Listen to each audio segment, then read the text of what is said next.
Good afternoon, everyone, and welcome to Go Native Farms. And today we're going to take a quick look at no-till versus till on some level. And this is one experiment, so you can't draw complete conclusions from one experiment, but I thought I'd talk about it and show you guys what's going on here.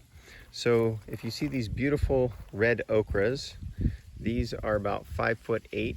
This first one is, and then the other ones behind it are shorter, about 4 foot or so, and they go down a little ways there. And right here we did till. We did a till and we tilled in manure. And other than that, I don't think we put anything else here. We might have put a little sulfur on the soil, and that was it. And they did really well. There's okra everywhere, and even down here we've got some that look really good, and no problems with the okra. So that is till with manure. And then what we're going to do is we're going to walk to the other side of the garden where I did some no-till. I did no-till and no manure. So it'll take us about 30 steps to get there, and you will see the difference. So I have a drip line, and on the drip line, let's come over here. Let me get out of the shadow. You can see there's some really small okra down there. And then over here, they're really small. And these are all no-till. I just put the seed in the ground and just put regular old water on them. And you can see they did really poorly. So over here, this one did better, but this one is in an area that was tilled a little bit.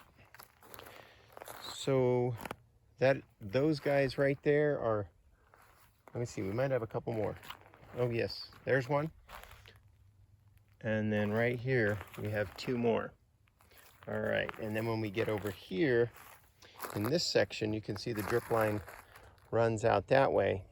And this area was tilled, but no manure. So just tilling did seem to help these guys grow bigger. And as we walk over here, you can see all of the ones on that side of the fence, and we can walk out there in a second. They all got bigger as well. So let's go ahead and walk out there. So let's pop the gate open and go for a walk. All right.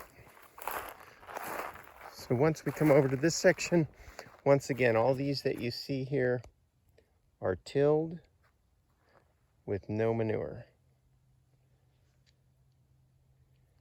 And they did get bigger than the no-till, no manure, but they are shorter than the ones that got the manure. So in some circumstances, it does make sense to me where you're going to need to till your soil initially and get some manure in there. That is going to be your best. And something's chewing that one up right there. I have noticed some pack rats or something out here that are doing a little bit of damage. And there we go, whole bunch of them all along the line. I have to get out of the light there. And we've got more, and it extends over here. So all these, once again, are till with no manure right here. So the best of everything was to till in and add some manure, which we added in the alpaca manure. And yeah, something takes the leaves away from these. I think it's the pack rats, and I think they make a nest out of them somewhere. That's what I think they're doing. They're kind of a nuisance. All right, so my conclusion, based on this one small experiment, if you're farming in sandy loam where we are farming, you got to get a little bit of manure in the soil and till that in, and then you're going to have your best harvest there. And my alarm is going off, so I'll have to turn that off. Sorry about that. And I think that's it for the day. You might want to consider that. If your soil is not perfect, then you might want to add some manure, because we are in sandy loam and there's not a whole lot of nutrients out here. So now from moving forward, what we're probably going to do is no-till, because that alpaca manure is going to take several years to break down. So that is my experiment out here, and we'll see how this goes for next year as well. We'll keep following it. Thank you for tuning in to Go Native Farms, and have a great day.